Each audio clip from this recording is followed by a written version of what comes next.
নেইমারের আত্মা যেন ব্রাজিল দলের বাইরে থেকেও কোচের থেকে বেশি গুরুত্ব পান নেইমার জুনিয়র। এবারের কোপা আমেরিকায় ব্রাজিলের যাত্রাটা শুভ না হলেও ব্রাজিল দুর্দান্ত ফর্মে আছে, যেখানে ব্রাজিল দলে আছে বিশ্বমানের খেলোয়াড় রদ্রিগো, লুকাস পাকুয়েতা, ভিনিসিয়াস জুনিয়রের মতো তারকা খেলোয়াড়রা দলে আছে। তবে প্রথম ম্যাচে ড্র করলেও দ্বিতীয় ম্যাচে জয় নিয়ে মাঠ ছাড়ে ব্রাজিল দল। প্যারাগুয়েকে 4-1 গোলে হারিয়ে ব্রাজিল দল শুভ সূচনা করেছে কোপা আমেরিকা। সেই খেলাকেই মাঠে বসে দেখেছেন নেইমার যেন প্রত্যেকটি গোলকে নিজের আত্মার সাথে জড়িয়ে রাখছেন। তাই তো নেইমারকে দেখা যায় খেলা শেষে ব্রাজিলের খেলোয়াড়দের সাথে কথোপকথন করতে, যেখানে তারা সবাই নেইমারকে তাদের অভিযোগ জানাচ্ছেন। এমনকি কোচের থেকেও বেশি গুরুত্ব দেওয়া হচ্ছে নেইমারকে। ব্রাজিল দলের বাইরে থেকেও নেইমার যেন দলের সাথে আছেন এমনটা দেখা যাচ্ছে। ব্রাজিল দলে নেইমারকে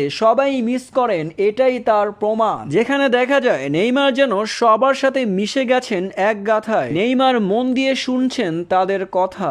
নেইমারকে ব্রাজিল দলে দেখতে চান কে কে? এখনই কমেন্ট বক্সে জানিয়ে দিন।